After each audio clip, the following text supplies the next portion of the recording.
Hello everyone, welcome to my learning journey and today we are going to do the next part revision of operating system। तो आज हम करने वाले हैं contiguous memory allocation, जिसमें पढ़ेंगे fix partitioning, dynamic partitioning, internal and external fragmentation, कॉम्पैक्टेशन।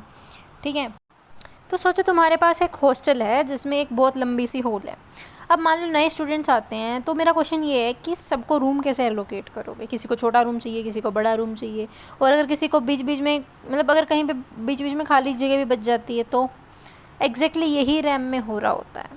Imagine RAM एक लंबी ट्रेन है, उसके अंदर जो भी कंपार्टमेंट है वो मेमोरी का एक पार्ट है। इनिशियली पूरी रैम फ्री होती है, फ्री मेमोरी। अब कोई एक प्रोसेस आया P1, मान लो 100 MB का, उसने 100 MB की जगह ले ली और बाकी पूरी रैम फ्री है। फिर आया P2, उसने दूसरा वो आया 200 MB का, तो उसने 200 MB स्पेस ले ली। तो पहले हमारे पास 100 MB थी, अभी ये 200 MB हो गई, तो 300 MB की स्पेस हो गई, बाकी पूरी फ्री है। अब P3 आया 150 MB का, उसने और 150 MB ले ली, 300 पहले से कवर्ड थी, तो 450 यहाँ गई, बाकी पूरी फ्री है। अब ध्यान इस बात पे दो कि सब एक के बाद एक लगे हुए हैं और इसी को बोलते हैं कॉन्टिग्यूअस मेमोरी एलोकेशन की। P1 जहाँ पे ख़त्म होगा उसके बाद P2 हुआ, P2 जहाँ ख़त्म होगा उसके बाद P3 हुआ, उसके बाद फ्री है। ऐसे नहीं कहीं पे भी जाके उसने स्पेस ले ली। It means each process is allocated one continuous block of memory. Simple language में बोल दो, एक प्रोसेस की मेमोरी एक ही जगह कॉन्टीन्यूसली होती है, बीच में गैप नहीं होता। ठीक है, जैसे ट्रेन की सीट होती है, अगर फैमिली में 5 लोग हैं तो रेलवे उन्हें 21, 22, 23, 24, 25 देता है कॉन्टीन्यूअस। ये कॉन्टीन्यूअस एलोकेशन है, ना कि एक को एक डब्बे में फिर दूसरे डब्बे में।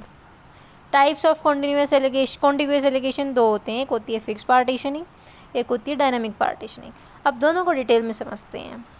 फिक्स पार्टीशनिंग देखें तो इमेजिन करो कि तुम्हारे पास 1000 MB की रैम है। ऑपरेटिंग सिस्टम पहले ही डिसाइड कर देता है कि मैं रैम को 5 इक्वल हिस्सों में डिवाइड कर दूंगा। हर पार्टीशन में आप 200-200 MB डाल सकते हो, कोई भी प्रोसेस आए उसे एक पार्टीशन मिल जाएगा।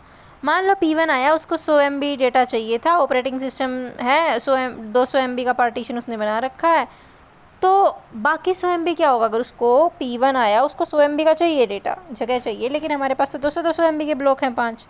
अब बाकी की जो उसको 100 MB वाले को तो डाल देंगे हम, लेकिन जो बाकी 100 MB रह गया उस 200 MB के डब्बे में, क्योंकि उसने तो 100 यूटिलाइज़ किया, उसका क्या होगा, क्या वो खाली होगा, और खाली होगा तो वेस्ट होगा। और ये जो वेस्ट हो गया ना, इसी वेस्ट को हम बोल देते हैं इंटरनल फ्रेगमेंटेशन। तो आई होप आपको फिक्स पार्टीशनिंग समझ आया, उसके बाद उसके दिन इंटरनल फ्रेगमेंटेशन समझ आया। इंटरनल फ्रेगमेंटेशन क्या है? Unused memory inside N allocated partition.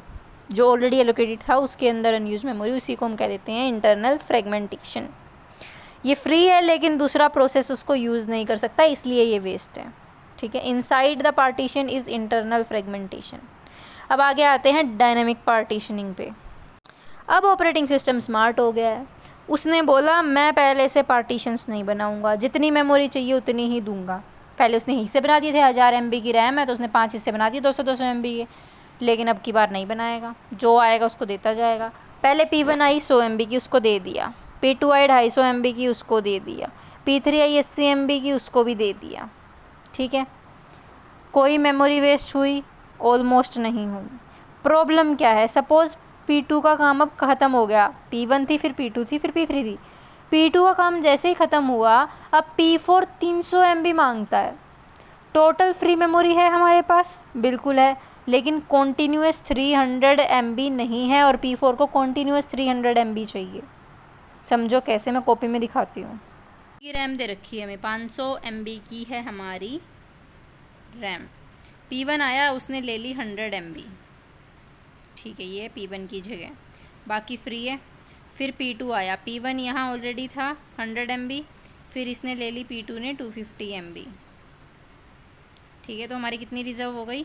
350 MB reserve हो गई, ये है फ्री। फिर P3 आया, P1 ऑलरेडी था, P2 ऑलरेडी था, अब P3 भी आ गया, बाकी है फ्री। तो ये कितना था? 350 था दोनों का मिला के, प्लस 80 कितना हो गया? 430 MB। बचा कितने पास? हमारे पास 70 MB।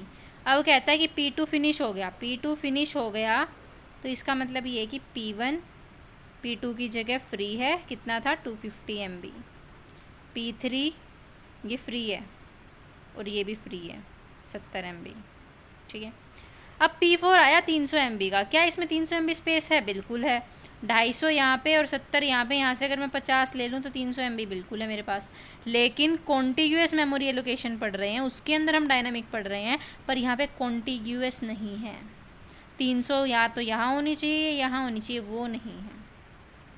यहाँ बीच में P3 खड़ा है इसको 300 कंप्लीट होने में, तो ऑपरेटिंग सिस्टम एलोकेट नहीं कर पाएगा इसको मेमोरी।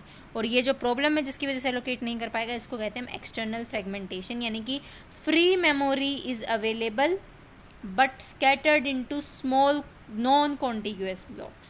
सिंपल लैंग्वेज में बोलूँ तो मेमोरी है लेकिन टुकड़ों में है, एक साथ नहीं है, इस वजह से हम उसको ऐड नहीं कर पा रहे हैं।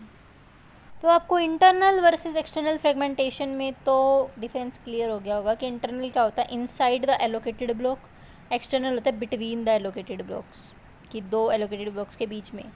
इंटरनल में क्या होता था, फिक्स पार्टीशनिंग होती थी, यहाँ पे डायनेमिक पार्टीशनिंग में होता है, वहाँ पे मेमोरी वेस्ट होती थी बीच में और यहाँ होती है स्कैटर्ड आउटसाइड। ठीक है, तो अपना नेक्स्ट टॉपिक आता है कॉम्पैक्टेशन।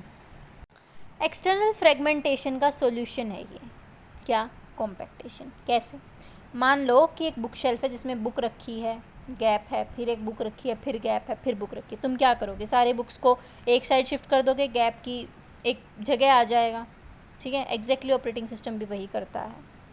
पहले P1 आया, फिर फ्री था, फिर P2 आया, फिर फ्री था, फिर P3 आया, पर बाद में वो क्या करेगा, सबको एक साइड करके पूरी मेमोरी स्पेस को फ्री कर देगा। मतलब बेसिकली क्या हो रहा है, अभी मैंने क्या किया था, P1 आया, P2 आया, P3 आया, लेकिन जब P3 का काम हो गया तो हम क्या करते हैं, उसको बीच में से निकाल देते थे। नहीं, अब वो निकलेगा पर सारे एक साइड हो जाएंगे, बाकी पूरा कॉन्टिग्यूअस फ्री रह जाएगा, तो उससे हमें कॉन्टिन्यूअस मेमोरी फ्री मिलेगी। Compaction is a process of moving process together to combine scattered free memory into one large contiguous block. इसका फ़ायदा क्या है, removes external fragmentation, large processes can be allocated and better memory utilization. लेकिन जिस चीज़ का फ़ायदा होता है उसके अंदर कुछ कमियां भी होती है, टाइम कंज्यूमिंग है बहुत ज़्यादा, प्रोसेस मूवमेंट्स ओवरहेड होती हैं और CPU टेम्परेरीली बिजी रहता है उनको एक साइड करने में। ठीक है, फटाफट से आज जो हमने करा उसको देखते हैं, रिवाइज करते हैं, और बस आज के लिए फिर हम इतना ही करेंगे, बाकी नेक्स्ट लेक्चर में देखेंगे। कॉन्टिग्यूअस पढ़ा हमने, क्या होता है continuous memory location, fix partitioning जिसमें इंटरनल फ्रेगमेंटेशन देखी, डायनामिक पार्टीशनिंग जिसमें हमने एक्सटर्नल फ्रेगमेंटेशन देखी, इंटरनल जो कि इनसाइड वेस्ट होता है, एक्सटर्नल यानी कि जो वेस्ट आउटसाइड होता है, कॉम्पैक्टेशन जो है एक्सटर्नल फ्रेगमेंटेशन को रिमूव करता है। तो आज के लिए बस इतना ही। अगर आपको वीडियो अच्छी लगी, लाइक शेयर सब्सक्राइब कर देना, कमेंट्स में बता देना, बाकी मिलते हैं नेक्स्ट वीडियो के अंदर। Thank you so much, tata, bye bye.